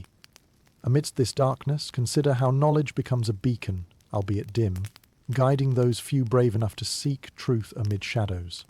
Intellectuals and scholars who question prevailing narratives, often at great personal risk, begin to draft early treatises suggesting more scientific inquiry. Their quiet toil and reasoned discourse seek to shed light on the unknown with an incipient curiosity that sows seeds for future enlightenment. Reflect on the resilience of truth, slow but persistent, carving a small path despite overwhelming odds.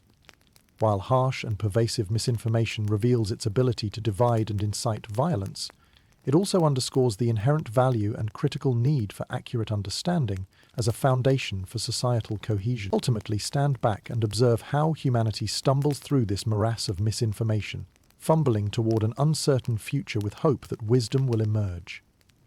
The narrative of these times offers timeless caution about listening, questioning, and ultimately the power of truth to transcend fear. Lessons that resonate just as profoundly for us today. In closing, remember the vivid unfolding of these stories as they intertwine, contrasting fear and understanding, illustrating the complexities of navigating knowledge amidst changed worlds. It's a narrative woven with both threads of despair and glimpses of enlightenment, a rich tapestry of enduring relevance within the human story. As you traverse the winding pathways of post-plague Europe, you begin to sense the psychological shadows cast by the Black Death, shadows that extend far beyond the immediate devastation of the pestilence itself. In the quiet moments between survival and contemplation, you witness a profound transformation in the collective psyche, one that will echo through the generations and subtly shape the cultural landscape. Imagine walking through a village once bustling with life. Each step is a reminder of those who have gone, a grim testament to the toll exacted. The emptiness resonates, but so does the human spirit, seeking meaning amid desolation. In recovering communities, the impact of shared trauma manifests in myriad ways, deeply etching itself into the consciousness of those who remain. The societal shock wrought by the Black Death permeates everyday life, leaving an indelible mark on the human experience. People grapple with existential questions about mortality and the fragility of existence. The plague forces a confrontation with the transient nature of life, provoking both personal introspection and broader philosophical inquiries that permeate individual and collective thought. This period heralds an era of reflection and re-evaluation.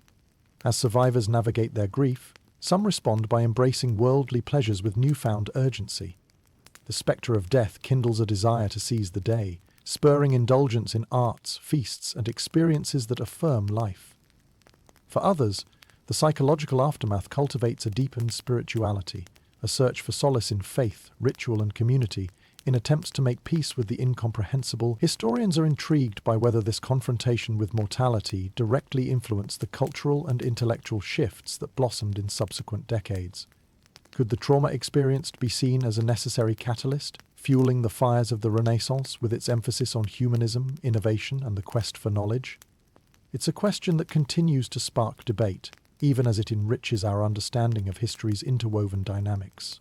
Extend your empathy as you consider the varied coping mechanisms adopted. For many, storytelling retains its age-old significance, offering a vehicle for processing distress and rekindling hope. Through tales of resilience, humor, and healing, communities bind together, drawing strength from shared narratives. These stories serve as testimony, a reminder of what has been endured, and as a tool for envisioning a future beyond affliction. Among these transformative voices, hear also a more somber melody, the emergence of art and literature contemplating themes of impermanence. The dance macabre, with its haunting imagery of death personified, becomes a powerful motif, reflecting the preoccupation with mortality, but also the defiance of life. Artists and writers delve into the duality of existence, capturing the poignant interplay between despair and hope. In parallel, you witness the rise of mysticism and esotericism, as individuals pursue understanding beyond the tangible. Scholars explore ancient texts with renewed urgency, while mystics offer interpretations of the divine that challenge conventional doctrines.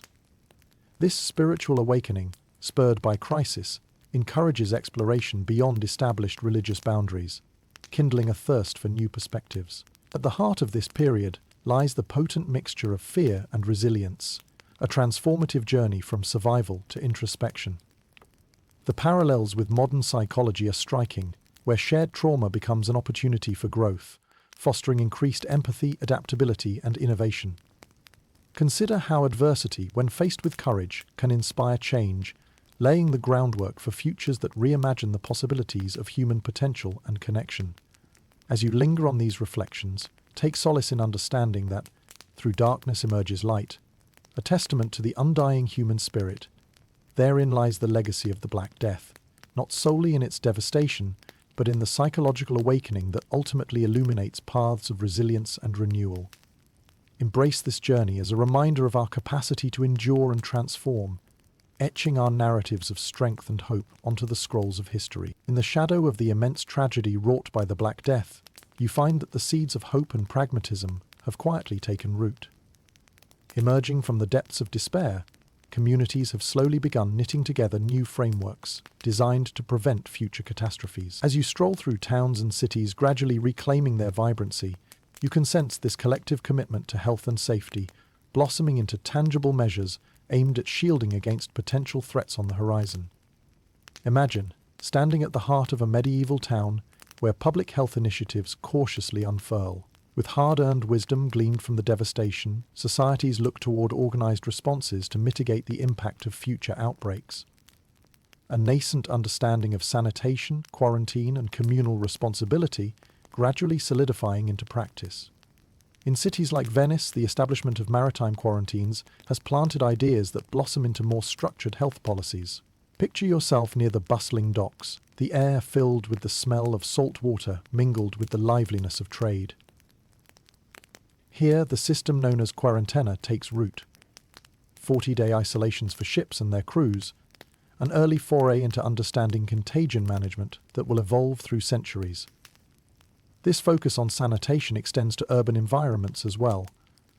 As you navigate crowded city streets, observant citizens and local officials began advocating for more hygienic practices. While still rudimentary, efforts to maintain cleanliness by disposing of waste properly and addressing overcrowding become synonymous with civic duty. Towns and cities recognize the pivotal role of environment in public health, framing awareness as a societal pact. Historians often debate the retrospective significance of the Black Death as a catalyst for such measures, whether it prompted these initiatives directly or merely accelerated broader trends already set into motion. Regardless, it's clear that collaborative responses mark the dawning of organized public health strategies, echoing through centuries in evolving forms. Your curiosity leads you into the halls where medical knowledge stirs and grows. Physicians and learned scholars, influenced by past failures, begin scrutinizing texts with renewed urgency, seeking discernment into disease dynamics. This burgeoning focus sees incremental steps towards systemic record-keeping, lifelines of knowledge assiduously preserved and expanded along the strands of time. Consider the establishment of plague hospitals, lazarettos, designed to isolate and treat the sick during subsequent outbreaks. These institutions lay the groundwork for modern hospital systems, rooted in containment and care, where the importance of isolation finds affirmation. Observe, too, the emergence of medical faculties in universities, delving deeper into ancient and contemporary wisdom, creating conduits for knowledge sharing on a broader scale. Also noteworthy are the channels through which this medical understanding begins to disseminate.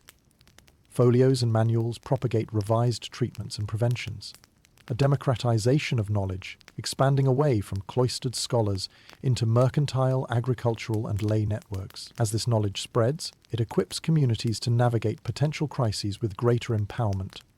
Each pamphlet or volume instructing and arming its readers in defense against what horrors nature might unveil. Yet, the reinforcing of these endeavors must be acknowledged with humility, for each structural enhancement born of necessity reflects humanity's ingenuity, as well as its vulnerability. Progress isn't linear. A series of trial and error underscores each advancement carved into the history of medicine. The lessons learned echo through the annals of time, urging vigilance in guarding against complacency, cementing the fundamental truth that preparation and response demand perpetuity. In these moments of reflection, recognize the synergy of this enduring chronicle, a marriage of human triumph over adversity, where empirical observations forge tools of understanding and resilience. It illustrates how collective narratives both inform and inspire future health initiatives, tethering past and present to a shared legacy of vigilant perseverance. As you draw your exploration of these times to a meditative close, stroll gently among the lessons ingrained in history's embrace. Appreciate the steadfast journey of humanity's evolving commitment to care and protection, sown in dark eras to blossom with light through today's landscape. Let this odyssey remind you that from ash and shadow rise detailed constructs of healing and wisdom, crafted through the resolute determination to shield futures from repeating the past. Wind down. And so we arrive gently at the culmination of our journey through history's tapestry, a winding path that carried us through threads of shadow and light. Imagine the soft echoes of our steps retreating, weaving themselves into stories sung by time's enduring grace. In these moments, cast a tranquil glance over the past's vast horizon, where the silhouettes of resilience and recovery stand as profound reminders of the human spirit's gentleness and strength. Allow the tales of survival, recovery, and renewal to cradle you in their timeless embrace, like a whispered lullaby sung by history to the soul. Let the quiet promise of growth draw you into a serene awareness of now, a place where echoes of the past guide us through the cadence of existence, gently reminding us of lessons etched in the sands of time. Take comfort in the knowing that, within the folds of memory, each story of resilience speaks softly of hope, a guiding star amidst the ever-turning cosmic wheel. Here, at the intersection of time's delicate dance, may you find peace and restorative solace, carried tenderly by gentle whispers into a realm of dreams where history's shadows pave the way for a dawn ever new. Greater than greater, greater than greater than. End of script. Sweet dreams. As you transition from the echoes of the past into the present day, it becomes evident that the legacy of the Black Death persists in subtle yet powerful ways within modern medical practices. Picture the evolution of medicine as a grand tapestry woven over the centuries, each thread a testament to the lessons learned amid both triumph and tragedy. Amidst the discourse of advancing knowledge, you find yourself tracing the strands that connect medieval endeavors to contemporary healthcare. Imagine standing within the sleek corridors of a modern hospital, bustling with professionals dedicated to understanding, treating, and preventing disease. Here, in this hub of innovation and care, the spirit of the past resonates, a reflection of the arduous journey undertaken since those dark days when humanity first grappled with the mysterious scourge of plague. The notion of quarantine, born on the docks of plague-stricken ports, remains an enduring cornerstone of public health strategy, its principles evolving to address modern challenges. Envision the interplay of science and policy as travel restrictions and isolation protocols spring into action during outbreaks, informed by the medieval insight that control of movement can halt the spread of illness. In these clinics and laboratories, vaccination, too, stands as a monument to perseverance and ingenuity, its roots intertwined with the storied past of disease and response. The craving for protection against contagion once found solace in relics and amulets. Today, it is rooted in the scientific achievements that empower humanity against modern plagues through immunization. Consider the frameworks of epidemiology, which trace lines of connection from the practices honed during medieval pandemics. As statisticians and health officials conduct contact tracing and model disease spread, they echo methodologies first glimpsed in the Middle Ages while grappling with the Black Death's unseen foe. History's lessons prompt further inquiry, underscoring the dynamic dance between progress and reflection. Historians debate how these medieval tenets continued to evolve, offering insights into infection dynamics and immunity that underpin contemporary approaches to public health crises. They explore whether such lessons remain at the forefront, or whether innovation and memory occasionally lapse, overlooked in the face of advancing technology. Within the realm of healthcare policy, remnants of the past emerge in the interplay of individual rights and collective well-being. The tension between personal freedom and public safety mirrors medieval quarantines.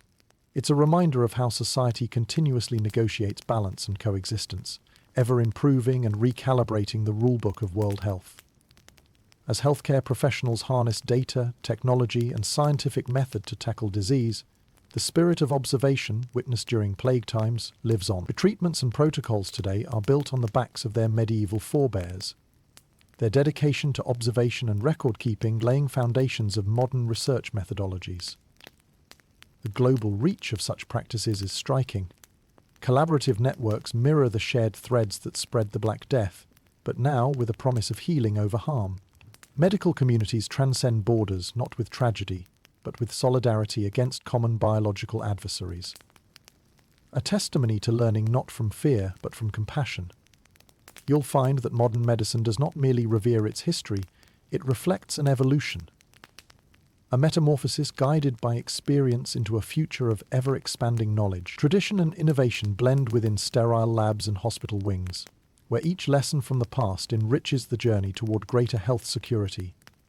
Ultimately, as you stand on this bridge between epochs, recognize that from the tempests of disease and despair arose a drive for mastery over the challenges of health. The narrative of the Black Death teaches us the enduring power of resolve, a cycle of adversity sparking growth, ever propelling humanity toward a future nuanced by hope and informed by history. This reflection prompts a final, thoughtful pause in which you acknowledge the symbiotic relationship between past and present. The legacies of those who have come before remain vibrant guides, urging introspection amidst innovation.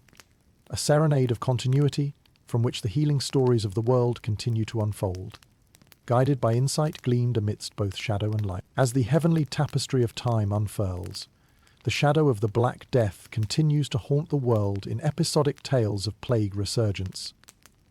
You stand on the threshold of history as its narrative replays through centuries, with each outbreak rendering fresh scars alongside hard-earned lessons of resilience.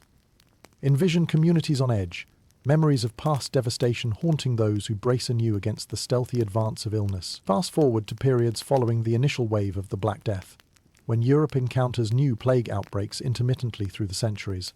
The Great Plague of London in 1665, the Italian Plague of 1629, and the Russian Plague of 1770, to name but a few. Each time the spectre visits, echoes of earlier devastation emerge, yet the responses evolve with the accruing wisdom from previous generations. In the streets of London during 1665, visualize buildings marked with ominous red crosses identifying plague-affected houses, and hear the cries of "Bring out your dead" as wagons roll steadily through cobblestone avenues. It's a grim recurrence, yet the response reveals burgeoning understanding. Enhanced quarantine measures, pest control efforts, and public health directives signal a growing comprehension, crafting strategies forged in the fires of past experiences. As you navigate these times of recurring crisis, note the evolving resilience, both institutional and communal. The efforts to contain the spread reflect a more structured approach. Plague orders, surveillance, and the establishment of pest houses proceed with a sense of urgency and a singular goal: minimize mortality. It's a complex dance of science and superstition, innovation intertwined with tradition, in an echo of medieval attempts to placate and control. Across the globe, Hebraic and Islamic societies grapple with similar challenges. Quarantine stations often find their genesis in both Eastern and Western practices. From India to the Middle East, ancient wisdom melds with evolving health measures, demonstrating how interconnected histories inform parallels in approach, crafting a web of solutions suspended across continents, enduring through centuries. Historians debate the extent to which these subsequent outbreaks rekindle medieval fears or fuel progress. Are the ongoing plagues a mere extension of natural cycles, or have they become catalysts demanding greater leaps towards medical science? This debate remains alive within academic circles, illuminating tensions and triumphs, as they reflect upon humanity's action. As you journey through time, take solace in the realization that each revisitation of the plague leaves behind a mosaic of hope amidst despair. While cities may face periodic closures and borders tighten, these responses encapsulate hard-won lessons: spread prevention, containment protocols, community awareness convictions that empower civilization in its fight against disease. Consider further the cultural reverberations of these recurring outbreaks, a reflection of the ever-present duality between fear and enlightenment, action and reaction. Literature, music, and art once more interpret life through the lens of uncertainty, transmuting anxiety into explorations of the human condition, reaffirming the necessity of resilience and creativity. In each instance, as communities confront the cyclical return of plague, observe the gradual emergence of modern public health frameworks. The precursors of vaccinations, improvements in sanitation, and clinical observation evolve during these dark periods, as the experience builds upon itself, intellectual puzzle pieces learning to fit together within the great tapestry. As medical understanding advances, bursts of hope radiate through the fabric of history. These moments ripple across the centuries, manifesting as newfound knowledge that seeks to protect subsequent generations from the specters of pandemics past.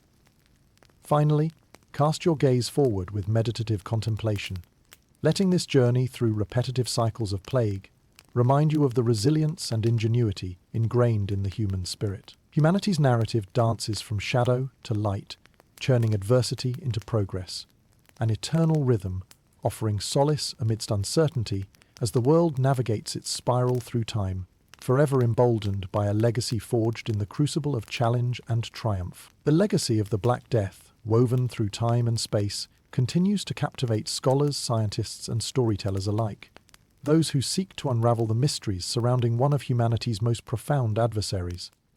Imagine yourself amidst a gathering of curious minds, each drawn to the questions this ancient pandemic poses, each animated by a desire to understand its full impact in both physical and societal realms. Conversations buzz with conjecture, delving into the genetic origins of the bacterium Yersinia pestis, the agent responsible for unleashing havoc upon a world unprepared for its deadly embrace. Scientists use cutting-edge technology to extract ancient DNA from long-buried victims, unlocking secrets encased in history's ossified vaults. The convergence of disciplines, genomics, archaeology, and history, creates a vibrant mosaic of inquiry, pulling at the threads of past and present. As you lean in, you hear debates regarding the plague's origins. Did it emerge in the steppes of Asia, carried westward by trade routes? Or were there multiple origins converging upon Europe, swirling together in a perfect storm of contagion? The complexity of these path vectors invites spirited discussion, each hypothesis inflected with its nuances, illuminating just how intricate nature's interplays can be. Beyond the origins, the discussions pivot to the velocity and virulence of the plague. Why did it spread so quickly and lethally in certain areas while sparing others? Some historians argue about climate factors, whether patterns of cooling may have exacerbated pestilential outbreaks.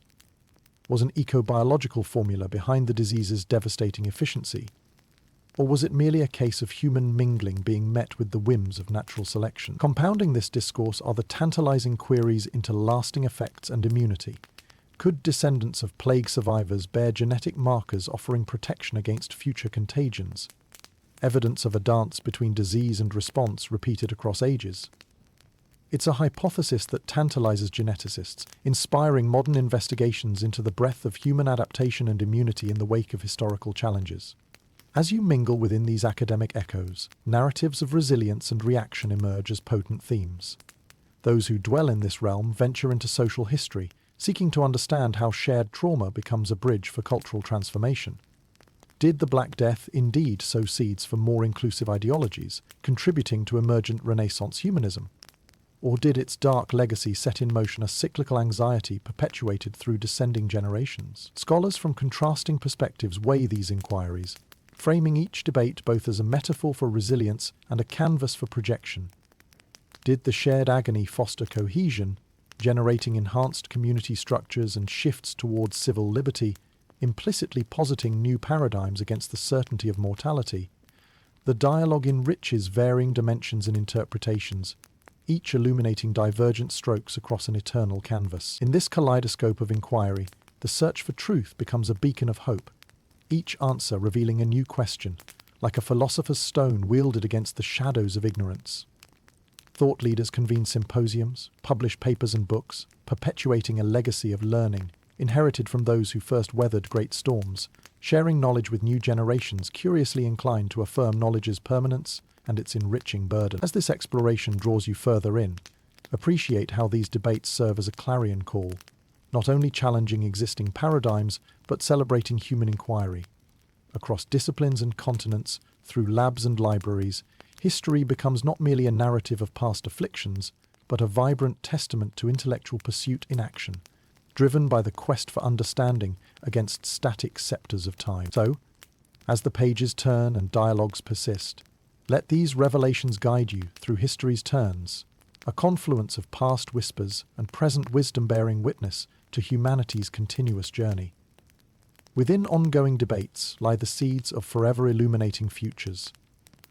Exploration's voice strong amidst echoes of yesterday, whispering somber and hopeful refrains into the harmony of an ever-evolving human chorus. As you step into the modern age, the lessons learnt from the Black Death and its echoes through history become invaluable touchstones for current and future public health strategies. Envision bustling cityscapes and global organizations working tirelessly, their foundations informed by the trials of the past and guided by a commitment to safeguarding humanity's future against microbial adversaries. Here, the wisdom gleaned from centuries past shapes not only responses to illness, but also how society identifies and confronts emerging health threats. In today's world, disease surveillance forms the backbone of early detection and response, a concept that owes much to the observational practices that arose amid past pandemics. Imagine networks of health professionals peering into digital readouts of big data, the slightest uptick in unusual symptoms triggering alerts and investigations. These real-time analyses point toward a proactive approach, aiming to prevent potential outbreaks from swelling into full-scale crises.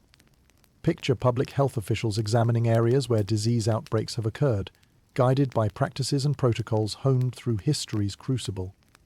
They engage in contact tracing, quarantine measures, and vaccination campaigns, informed by the grim trials of past plagues. These layers of prevention echo the rudimentary yet effective methods of containment first glimpsed during the Black Death, and refined through generations.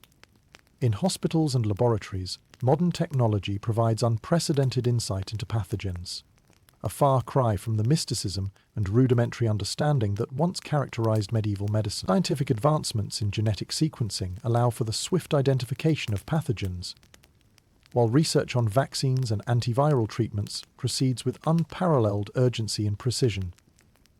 The ability to map viral genomes and understand disease vectors is a profound leap from those early, faltering steps in medieval apothecaries.